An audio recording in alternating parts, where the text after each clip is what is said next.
this discussion, I suppose, considers one of the big questions at the heart of this symposium, which is how do we forge a more people and community-centered approach to policy making, an approach which is more inclusive and capable of enhancing a sense of belonging, rather than living with an approach which tends to extinguish or prevent a sense of belonging.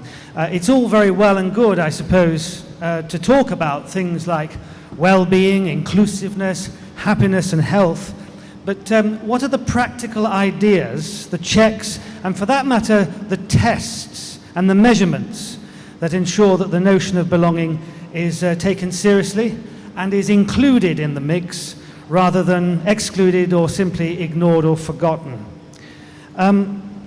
If belonging depends upon the way in which we look at individuals, I suppose the question is, how do you make sure that we don't create a society full of individuals, which I have to say, in my experience, is the tendency, certainly in the Western world. How do we move away from concentrating on individuals and concentrating instead on the individual within community? So I suppose that's really the starting point. How do you include community when you're considering people? So what I'd like to do to begin with is just go around our panel, which I'm going to introduce, and ask them really to think about that question first off. On stage here, we have quite a range of expertise. Sabina Alkire is the director of the Oxford Poverty and Human Development Initiative. That means that she is a world authority in measuring. I'll explain, or she will explain a little more of that in a while's time. Mary Davis is the Chief Executive Officer of Special Olympics International. Mary Gordon is the founder and president of Roots of Empathy, which works to build caring and civil societies through the teaching and development of empathy, both in children and in adults. Ramona Herdman is the head of a unit in the United Kingdom's Department of Digital Culture and Media and Sport. It's a project which has been up and running now for a couple of years, which focuses on tackling loneliness. The British government, a couple of years ago, appointed a Minister for Loneliness. And Rehmah Kasule is the president and founder of the Century Entrepreneurship Development Agency, which is an NGO dedicated to encouraging women leadership in various countries in Africa, beginning in Uganda. She's currently a fellow at Harvard, a fellow of the Advanced Leadership Initiative, so she's focusing there on creating pathways for youth employment in Africa through human-centered policy and practice. So can I just ask each of you in turn as we go around the panel, with what you see are the common problems in your particular experience, the big hurdles really, which prevent policymakers from putting people first. Thank you, Ian, and I'm delighted to be here. Well, what are some of the barriers? I think for the work that I and many of my colleagues here and around the world do, it's attitude. Attitude is a huge barrier, attitude and behaviour. And our chairman, Tim Shriver, likes to say that it's attitudes of mass destruction that are destroying our communities and our societies. And after that wonderful, inspirational discussion and dialogue we've just had with Nugeen and Serene, one of the things that Nugeen said really stuck with me, and it was, how do you make the unfamiliar familiar?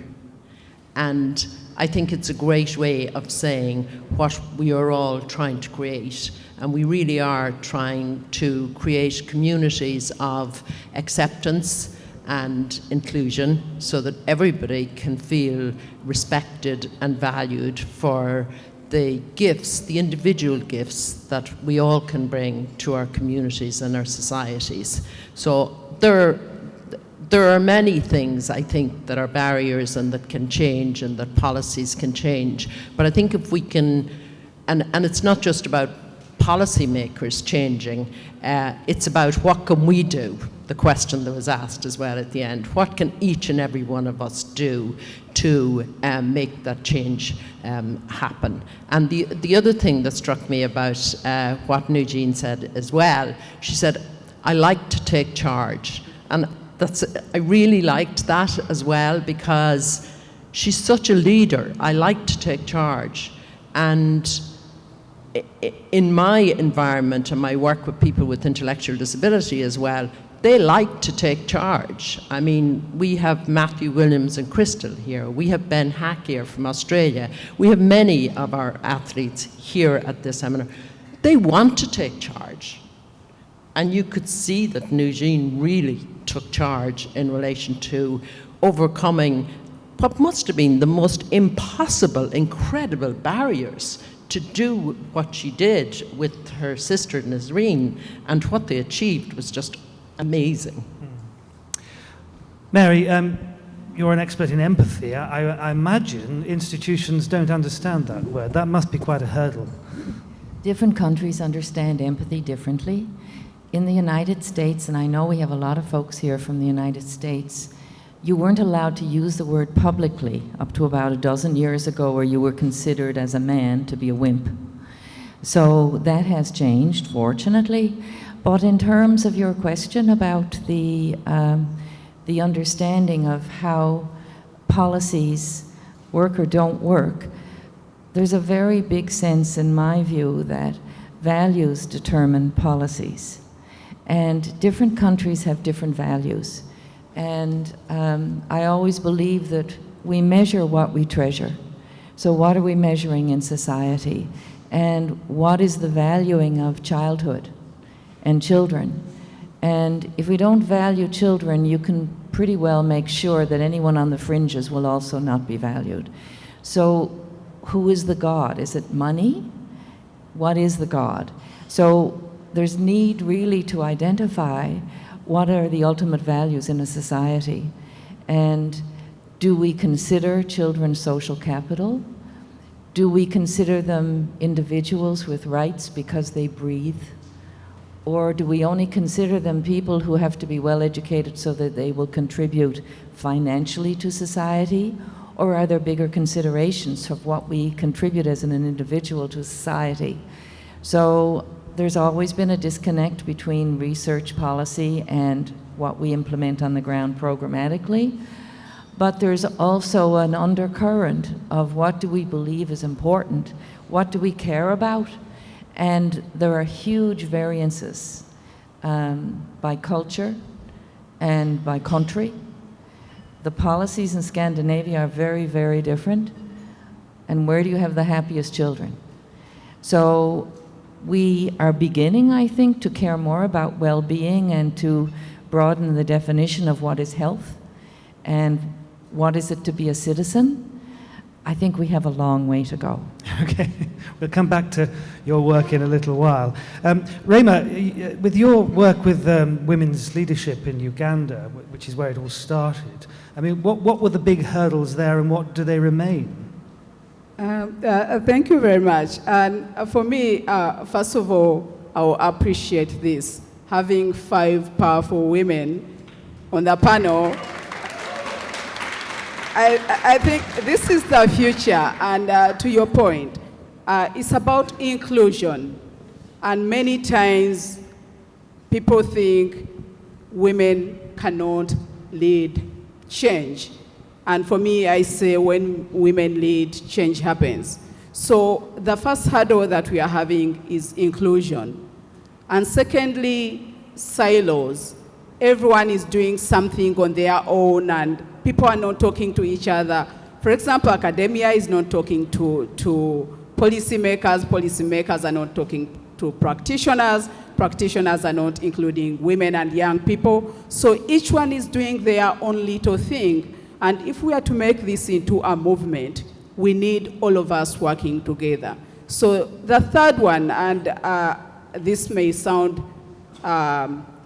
insensitive, but yes, in Uganda specifically and many parts of Africa, policymakers, the quality of policymakers has gone so low, whereby, for example, in Uganda, they've decided to make entry into parliament to be a high school diploma. So imagine your school teacher, primary school teacher, becoming your member of parliament. What kind of policies are they going to talk about? So those three, for me, in my work, are really big hurdles.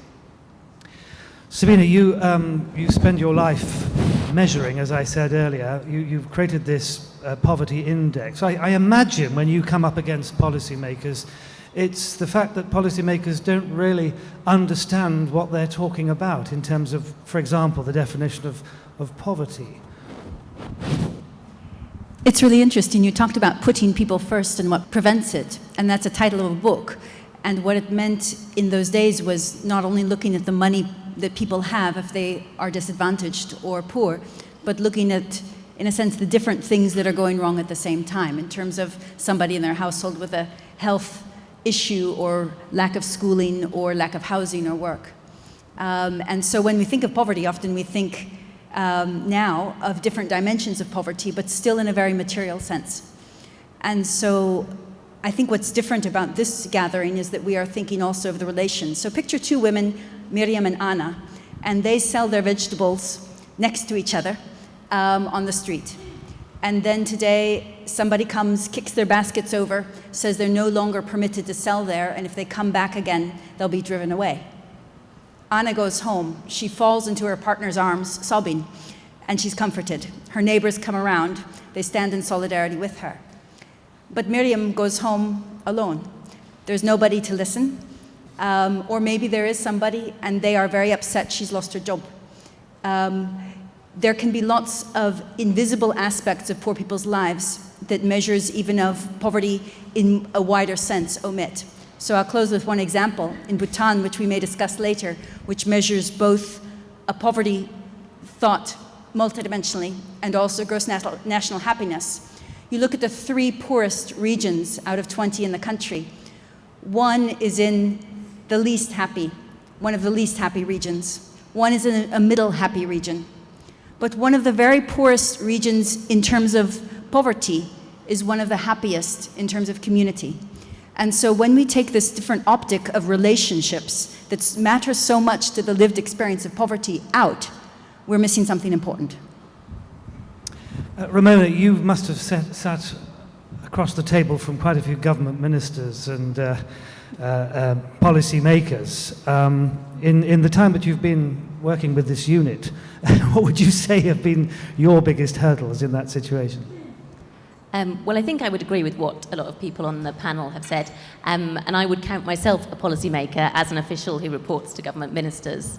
So I have quite a lot of empathy for other policymakers, and I think what Alfred was saying yesterday about two-eyed seeing is really important. In my experience, public servants, whether officials or politicians, are there because they want to make a difference, and their ideas about what will make a difference and what will improve life for the citizens of the country might be different, but I think we need to start by assuming that the people we are talking to mean well, and that I think a lot of the barriers to that are the silos that have been talked about before. People are very much thinking about their own policy area and going down that route and getting them to think more widely and joining up and threading things like social connection through lots of different policy areas which have an impact on people's lives can be challenging to them. I think the question of what we measure is really vital, and a lot of the time policymakers are trying to make decisions on the basis of what we've got the best data for. They might have been educated, worked for many decades on the basis of old economic models, and they're using that to make decisions about what government should put their resources into. So I'm working on tackling loneliness, which is the kind of flip side of social connection, and we're doing the best we can to improve the evidence we have, to improve the learning and the data, so that therefore in our conversations with other policymakers, we can show them the harm that is done by loneliness and the benefits that acting on it can bring, not just from my perspective, as that is my absolute focus, but more broadly around health benefits, around benefits to individuals in the community who are then able to thrive and are able to play a greater role in our society. Just take us through a bit of the history of this initiative. I mean, Britain is one of the richest countries in the world, and yet there was this issue identified that loneliness was on the increase, presumably, wasn't it? Well, we don't have any data that suggests it's on the increase. I think that's a bit of a misunderstanding. Certainly in the UK, it may be different in other countries. The best data we have since the 1940s, we have broadly comparable data for older people. So older people apparently starts at about 50 in terms of data. And that suggests that people who are in the category of problematic loneliness sort of goes up and down in a band of between 6 and 13% say they are always or often lonely. It's only in the last few years that we've started collecting data really on rates of loneliness at different age groups. But what has changed is that we now realise the huge impacts that problematic loneliness can have on people's lives. So there was a great study in the US by Julianne Holt-Landstad that looked at early mortality associated with loneliness. We've also got a lot of data now around physical and mental health problems associated with loneliness. So depression, Alzheimer's, heart disease, stroke, all these things go up. And to speak, as I speak sometimes to some of my colleagues in government from the economic point of view, people with those high rates of loneliness more likely to go to their GP, more likely to go to accident and emergency, spend longer in hospital, more likely to be readmitted to hospital. So we now have that understanding that actually loneliness is part of the human condition, and it's a warning signal. We shouldn't get rid of loneliness. What we should do is understand that when there is that warning signal, when people are lonely, it's because there's something missing in their lives. They need social connection, and that we need to act as a government, as a community, to support people, that when they are lonely, they act, or we all act together to help people move out of that state. So that's the reason, really. And I think, to be honest, I think the reason government is acting is because of public demand in the UK. And civil society led a very effective campaign throughout 2017, researching, sharing some really shocking statistics. So, for example, Sense shared the statistic that 85% of young disabled adults say they feel lonely every single day, every day of their lives. And Age UK shared some statistics around the huge numbers of older people who only once a month do they speak to a friend or a family member. Any other interactions in the month are with professionals. So I think the government listened to public opinion, understood the new data, and felt we need to play our part in this. Do all of you chip in if you want to say something? Mary, I think you do. I'd love to chip in, Yes. because I would like to share that there is a pandemic of loneliness in childhood. And we work in many, many countries, and children tell us their heartfelt truth, both in text and in their paintings. And children paint their pain. They don't disguise it. So children are kind of like the canary in the mine shaft, that I think we need to be looking at loneliness as a public health issue and relational poverty as a public health issue. And I know there's, we used to look at smoking, and we used to look at wearing helmets when you're driving a bicycle, and looking at seat belts, and looking now at many things. We're framing it from personal safety to public protection, and trying to help the public. But if we took on the attitude to loneliness that it should be mandated, not tolerable, and there are things that we can do. For example, in Reykjavik, they decreased loneliness and they decreased childhood anxiety and depression and criminal activity by providing free after-school programming that any child and any family could sign up for. Therefore, you're putting children in circumstances of connection without stigmatizing by class or any other category. So it's totally possible. And I think it's not as well known, and I have to say I had the most wonderful conversation with your Minister of Loneliness in the first month that she was there, and honestly, she wasn't there but a few months, unfortunately, but she invited me to speak with her because I had said somewhere that if we fail to teach children to relate in schools, if we just teach them to read, we will have failed societies. So I'm pleased you're there, and I'm pleased you're on it, and I can hear how much you're on it. Mary, the statistic that you just heard there about disabled or people with disabilities feeling this loneliness, does that bear out with your experience? Absolutely, and I was just going to agree with the speakers. I mean, you know, elderly people, young children, people with disability feel so much isolated, and the isolation then brings on the loneliness. So how do we solve this? What do we do about it? I think, as Mary said, education and again, changing attitudes and mindsets, and the unfamiliar becoming familiar is really the way to go. And what we do in the work we do with Special Olympics, what Special Olympics athletes do, and you've heard Loretta Claiborne speak, but what athletes like Loretta and many more do is teach inclusion. And how do we do that? We do it through the school system. So we have programs where we bring young people, young students with and without intellectual disability together. We use the power of sport and the same playing field to teach inclusion. And by playing unified, we believe that young children will and students will live unified as well. And you know, you would have seen some of the innovation projects that are going on here, supported very much by Kim and the Samuel Foundation yesterday, when we had Austin and Rojan showing the work that they do with the innovation projects.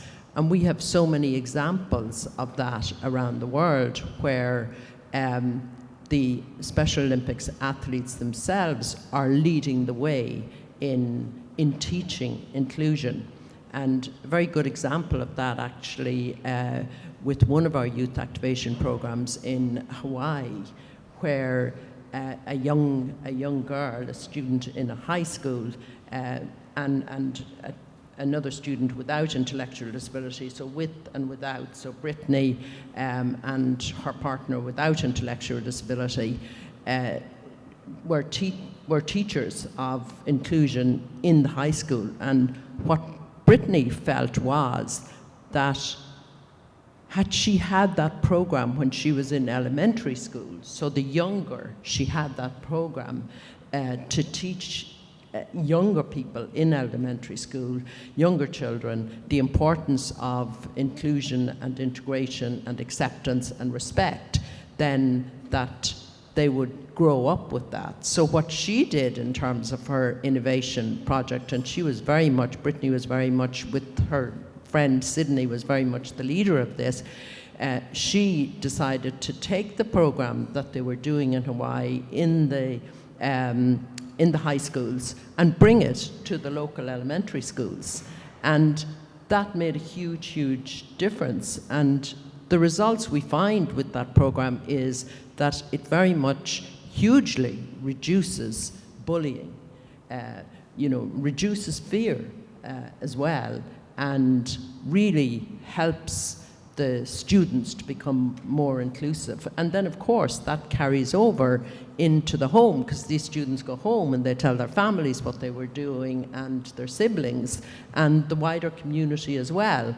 And what we really have to do at the end of the day, I think, for all of us, is change the rest of the world. And words that a mother said to me once was, and really again have resonated very much with me, she said, I wouldn't change my son for the world, but I would change the world for my son.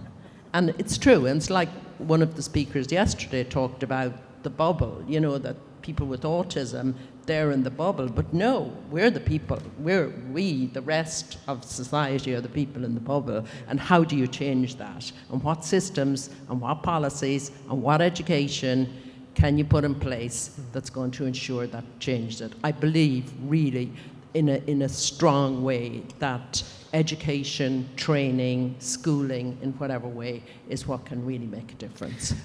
Rehmah, how early did you start teaching girls to become leaders? Personally, to many people's stories, as a Muslim woman, I realized from a young age that I was the other.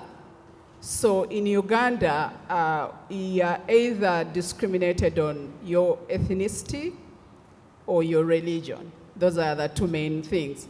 I tell my friends in the US to say, for us, we don't have racism. So for me, from a young age, I knew I had to look out for myself, and I had to also look out for the other.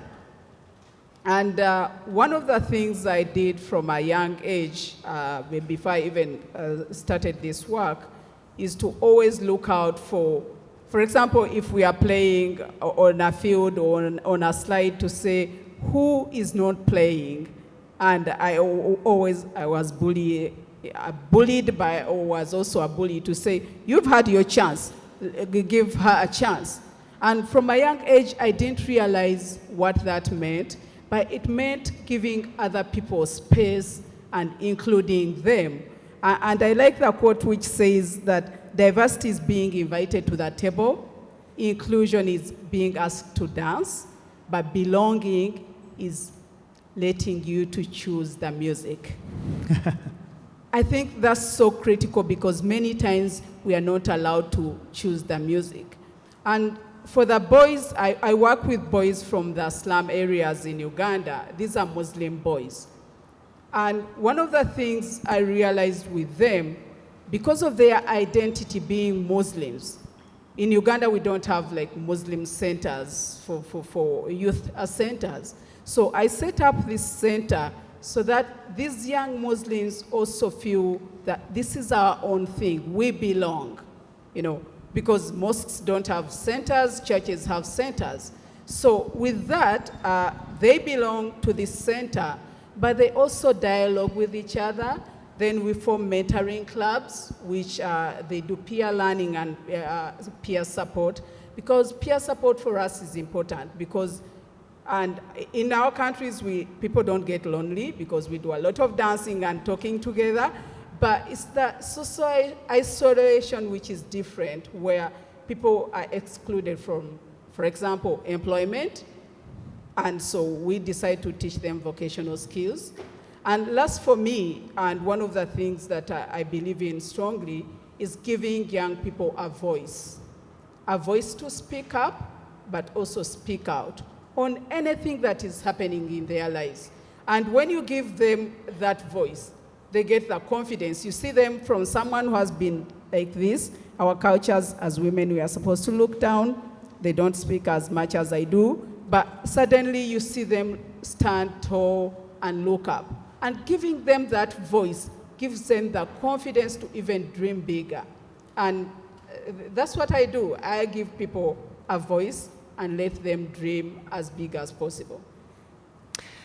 When it comes to measuring such things, and policymakers need the evidence, as we've heard, in order to make a difference, is it possible to, in your experience, Sabina, to measure the sort of the difference that we've just heard there in the way, if you like, psychologically people stand up taller?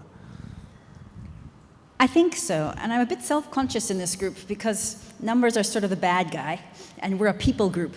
But numbers are a different kind of language, and they give some people a way to see what others are doing and to see how their work fits into a bigger whole. So let me give the example in Bhutan of the Gross National Happiness Index, which is a measure of well-being with 9 dimensions. So it has health, education, and living standards includes income. It has community, culture, and psychological well-being, much more humane dimensions. And then there's environment, governance, and time use. And so each person, you look into their life and you see, okay, how are they doing on each of these 9 domains, 33 indicators?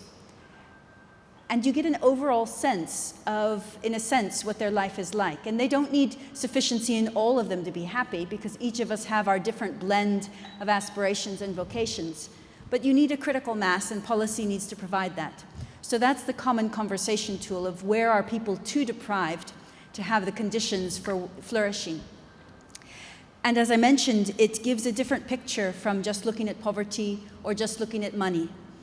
But it also gives us a bead on something else, which is changes, which is perhaps a little bit different from what Ramona said. For example, between 2010 and 2015 in Bhutan, gross national happiness grew. It was driven by improvements in education, improvements in services, improvements in income. It was at one point the fastest growing economy in the world, faster than China that quarter. And the number of healthy days increased. So lots of beautiful changes. But then when you looked across all the indicators over those 5 years, you found that every single indicator of community decreased. Every single indicator of psychological well-being decreased, and statistically significantly. And so there was a cultural change happening. For example, we take the question of belonging. Is your sense of the belonging to the community very strong? It went down from 73% to 66% in just 5 years. And so that creates a conversation in a society. What's going well? What's not going well? What should we do? And what's causing it as well? Do you know what caused the drop? It's a lot about training of young people, the different curriculum, the modernization of curriculum. So they've gone back to more values education. It's a little bit urbanization. So for example, if you look at that belonging question, rural areas, which are the poorest, and in a sense have the least welfare overall, G&H, 71% have belonging.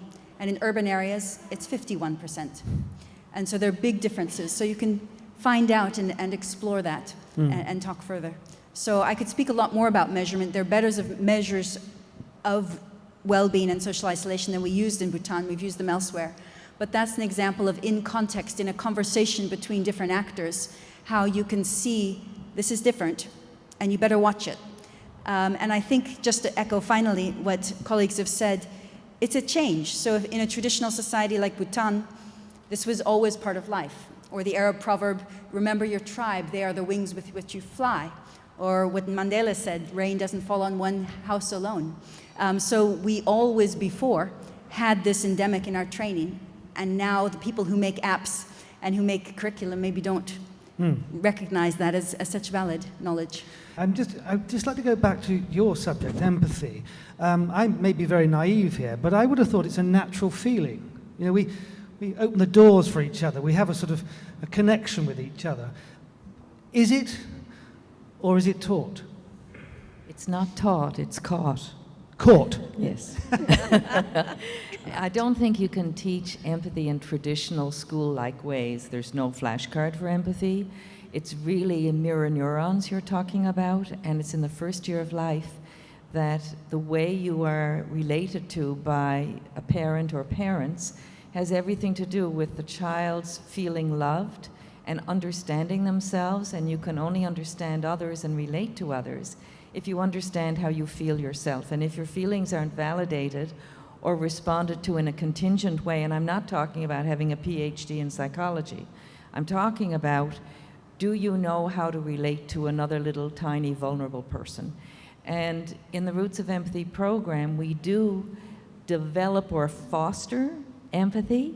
I could never claim to teach it, but if you bring the attachment relationship to school, and here you have this 2-month-old little infant, the children gather around a green blanket, and they're coached to observe not just the baby's feelings and intentions, but the relationship between the baby and the parent.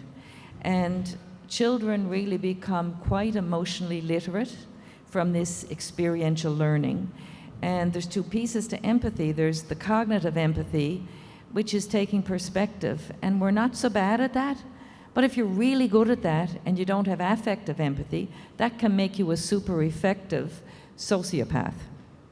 So, in other words, you better get the affective part, which is emotion. But what you're basically saying is that a child that is neglected very early on in its life suffers a severing of empathy. Yes, and you can actually see in brain development where a parent and a baby, you can see a brain scan, how the baby relates to the parent.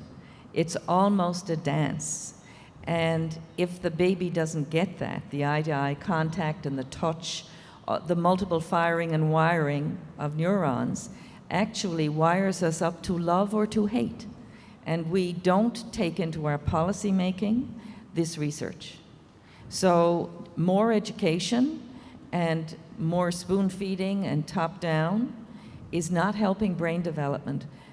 Babies' brains expand, they learn through love. Little children, if they haven't had that, give up very easily and feel alienated. Well, yes, and Mary, with your work, presumably you come across a lot of people who have a disability, who have suffered that sort of neglect from a very early age. So how do you, with your organisation, help to try and fix that? Yeah, well, I wanted to just talk about that in relation to what Mary said about young babies and love. But you can imagine then for a parent, a family member, when a diagnosis is made or when a child is born and they have an intellectual disability, you know, what can happen if they're not supported? They feel so isolated, they feel helpless. They can't feel the joy that you would feel when your child is born. That's just human nature. Over and over again, I hear this from parents. So actually, what we're looking at doing, and we're just starting this now, is creating an application, and I'm delighted that we have the expert in the room, Louise Saucer, standing down there at the back. Raise your hand, Louise, because Louise is actually working with us and helping us to find the resources so that he can build this application that's going to connect parents together where their child has been diagnosed or where they have a child born with an intellectual disability. Because it's about connectedness, it's about providing that support system that families can feel, oh, you've experienced this problem, how have you solved it, what have you done? And it's that network of support that we're lacking generally, I think, in society, and that's causing a lot of the issues and the problems that are coming up. And it's many reasons. You take Bhutan, or you take my own country, Ireland. I mean, we went through the Celtic Tiger days when, you know, the economy was at its height. I'm sure, Ian, living in the UK, you remember that time in Ireland. And nobody had time for active citizenship or building connections or community. Community was just getting lost in the mix, that sort of rush to be this amazing economy. And then, of course, the downturn came and brought its own issues then, and that's where community started to build back up again. That's when we really saw people needed this support, and support systems started to kick in as well. Rehmah, you said something to me yesterday which I found fascinating, that with the women that you were working with in Uganda to begin with, often it was the women themselves that were their own problem. Can you explain what you mean by that? Interesting. So for us, when we work with women, one of the things we emphasize, like I said, is the community. Are we together? Are we doing things together? And we have like 3 or 4 philosophies that we use. One, they are really actually quotes. One, we say the night sky is never lit by one bright star, but it's lit by the billions of stars that come together. So they need to know that we need to work together. That's number one. Secondly, it's also an African proverb that says, if you walk alone, you go fast. When you take others, we go far. That also keeps them together. And the last one is like, mentorship is like a candle. One can light many without losing its glow, but together they create better light and more heat. And once we give this to the women, they use it as a pledge, they use it as a way of life, they support each other. They know that they are stronger together, because let's accept it, in our cultures where it's so male-dominated, unless the women stand together and work together and understand each other and share, whether grief or happiness, that's the only way we are going to shift the needle towards belonging and towards making better connections as people. And Ramona, in your work, you've heard lots of different perspectives on this. How aware are you of all of these perspectives, and how do you then take this evidence that you've got and put it into hard policy? I think the first thing to say is this is going to take time in the UK. What we're talking about is a social and cultural change.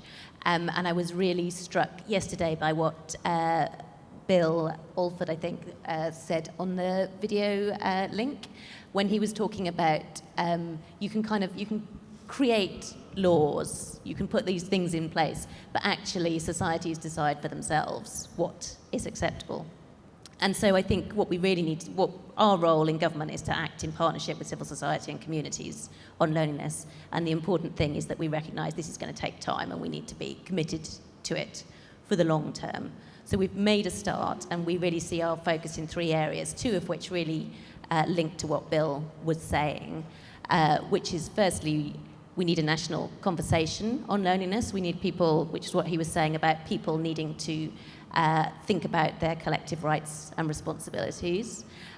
We need structural changes, and in a lot of cases, those are changes that the government can make, and we're starting to do that in some areas. So, for example, I hear what you're saying about you don't get taught at school how to have relationships, but there is a new subject of relationships education coming in, and we've got loneliness in that. We're looking at where people come into contact with the government, so job centre coaches who work with the unemployed now as part of their training on thinking about people's well-being and mental health have got loneliness in there. There's various other structural things we're doing.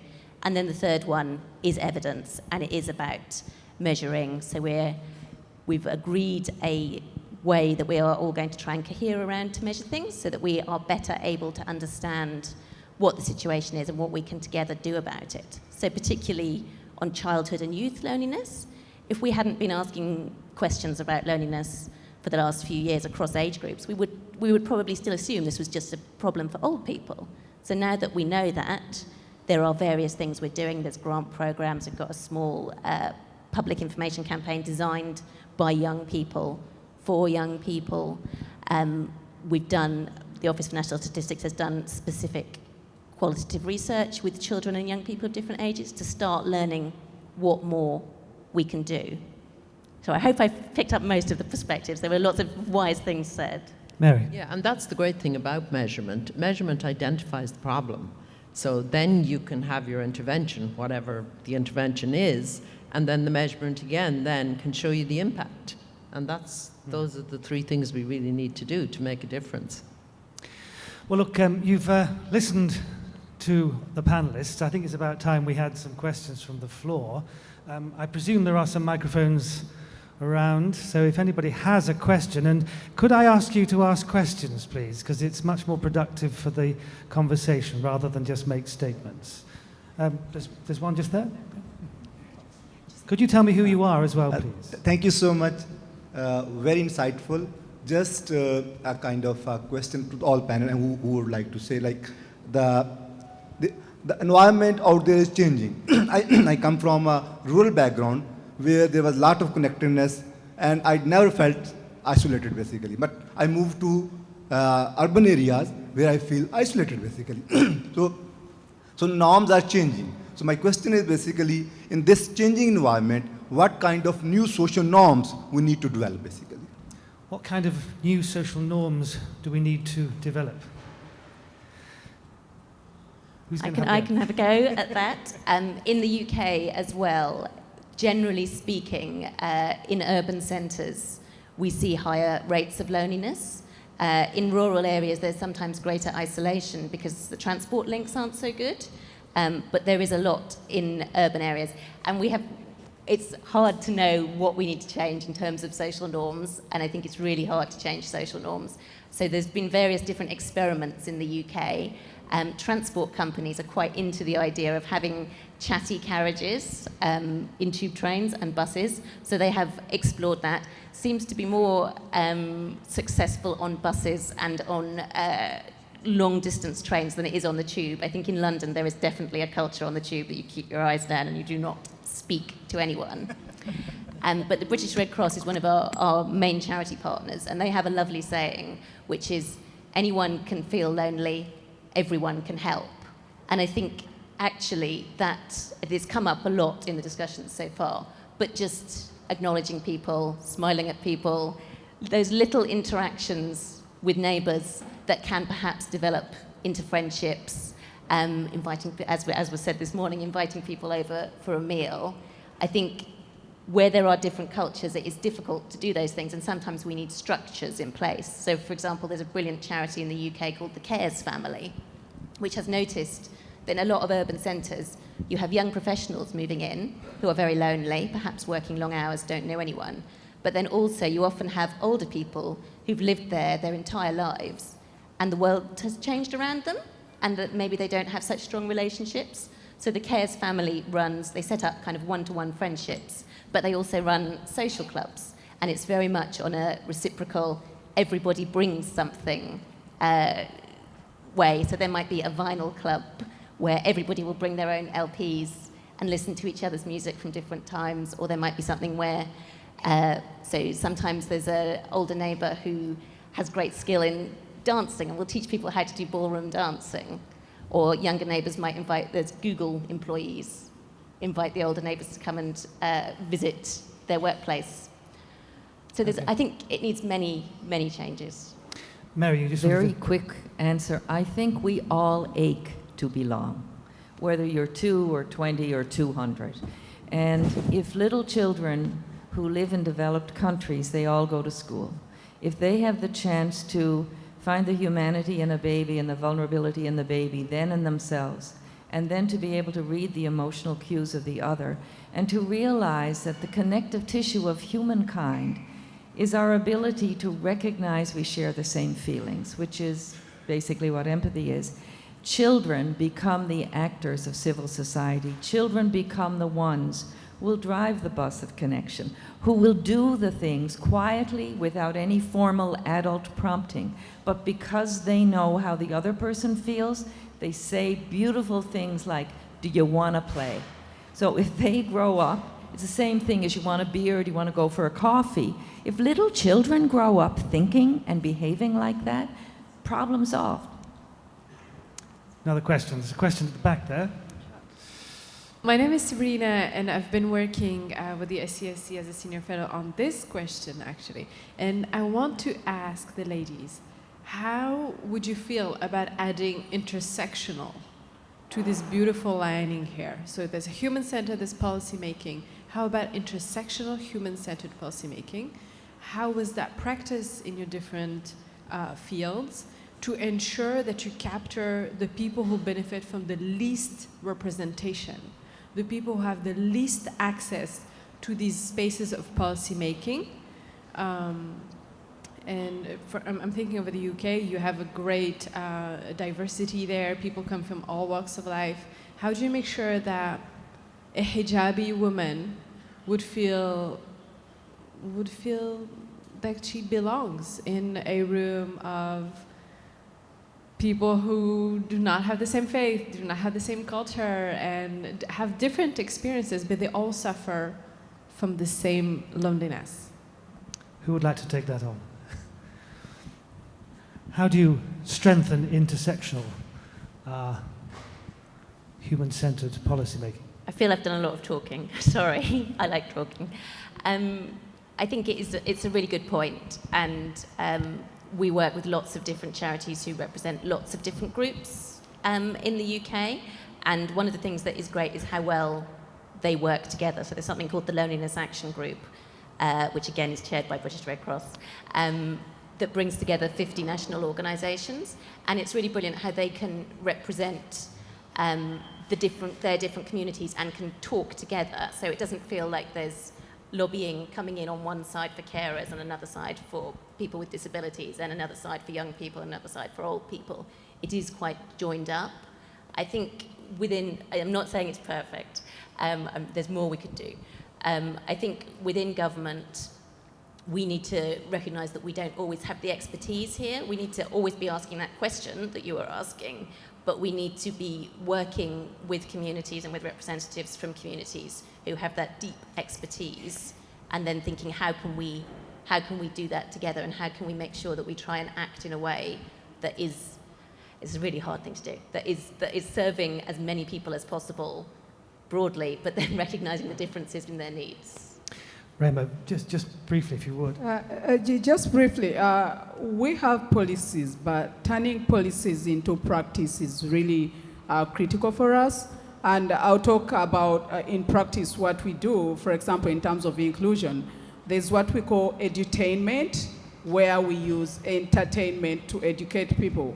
We found that a very powerful tool, because if you are to talk about whether sports, dance, drama, it brings people together and they feel so included.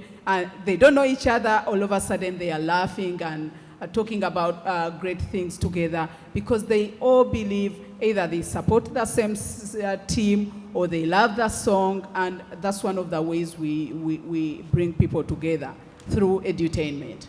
And I think it's been deliberate about it, creating networks that bring people together, and we can all be deliberate about it. I think somebody said yesterday, be the connectedness you want to see in the world, be the change you want to see in the world. You know, it's choosing to include, as simple as that. Well, the clock has beaten us, I'm afraid, so we're going to draw a close to this discussion now. Kim just has one question. Yeah, I'll be very, very brief. I'm Kim Samuel. Thank you very much for this panel. I just wanted to highlight a phrase that hasn't come up yet, but I think it's really important, which is data-driven decision-making. And I think that is a lot what Sabina was getting at, is that it's not measures over here and human-centered well-being over here and policies over here. And based on that, I wanted to say that I see that you're having the challenge, and I'm kind of relieved to see I'm in such great company, that I have every day, is where are the policies? We haven't discussed, or you haven't discussed, any specific policies that we could name as human-centered policies, not just policy making, that promote inclusion, connectedness, belonging, the inclusion revolution. And that is my challenge too. I completely agree with Sabina that this is intersectional, and that's extremely important, and I'm so glad you raised it. I just wondered, Sabina, you talked about Bhutan, which I think was a really, really great example. If you want to amplify, or could anyone else give us an example of any national policy anywhere that you feel is the result of human-centered policy making? Because I think these are the things that we also need to be gathering and documenting. Well, I think oh, sorry, go ahead. All right. I think one thing that we sometimes miss is that James Heckman got the Nobel Prize in Economy for recognizing the fact that the early investment in childhood was the best investment a society could make, and that has not been implemented. And he really was looking at the return on investment. I mean, it's a very economic argument with a human reason. And I think if that was really implemented, we would look at what is it children need. Their needs are not complex. Their needs are, you know, freedom from violence and freedom for participation. And that's easy to do. We could do that through our school systems, just going down lower. And I think the other thing we've missed in society is that the people who teach our young children, the teachers, are not aware of children's relational needs. So at the university level, the pre-teacher training, if teachers were aware that you don't teach subjects, you teach little people, and that those people need to be in relationship to really take advantage of the learning. And that's a tidal wave of change in university preparation. Mary, very briefly. Yeah, I think very briefly, one of the examples we would have is in the UAE, where we held the World Special Olympic Games there in March, and Loretta spoke a little bit about the changes and the openness in the society that's being created as a result of that. But that came from the top. That came from the policymaker. That came from the Crown Prince himself, Mohammed bin Zayed Al Nahyan. He was the person that said, we are going to make change happen. And he didn't just say it, but he actually made it happen, because he introduced a law that every school, every public school would become a school of inclusion, would become a unified school, and he supported that financially as well. And now we have our team, Soren, who's here, and others are working on putting in place the whole structure and system and material and resources around that to make that happen. But that's when real things happen. I mean, in terms of disability, we have the Convention on the Rights of People with Disability. They're there, they've been signed, they've been ratified by the majority of countries. Some countries it took a bit longer than others to ratify them. But you know what? What's changed in many societies or in many countries as a result of the Convention on the Rights of People with Disability? Not a great deal, I have to say, reluctantly. So you can have the policies and do nothing about them, or you can say, right, let's make this change happen, and we're going to bring in a law that's going to make it better, both from a health perspective, from an education perspective, from a leadership perspective. Okay. Marys? Ladies, did you want to just very quickly say one thing? Okay, I'll be very brief. Two things from Bhutan. One is they looked at where community was often built. And there it was religious festivals where people had time together to party. And they observed that with modernization, people were working too hard. So they announced more government holidays. Now, that's a very contextual thing. What a great idea. But it gave people time off to be together. And another one, very, very briefly, is that in a sense, it's more of a process than an outcome. So in Bhutan, it was decentralization, which we wouldn't translate here, but thinking not just about addressing loneliness, but how do you do processes that empower, that build confidence, that build dignity and value? And that's a procedural angle on policy. And you can look at other procedural angles on policy of empowerment or participation and maybe angle this that way. Sorry, Ian, I know we've gone over time, but I feel as the only government representative, I have to say that we have made quite a lot of policy changes in the UK. I'm not going to rattle through them all now, but I am very happy to talk to you about them, Kim, or to others. Okay. Great. Well, we'll have to stop it there because we have to move on, I'm afraid. But I'm looking forward to my new holidays in the UK. Thank you very much, all of you.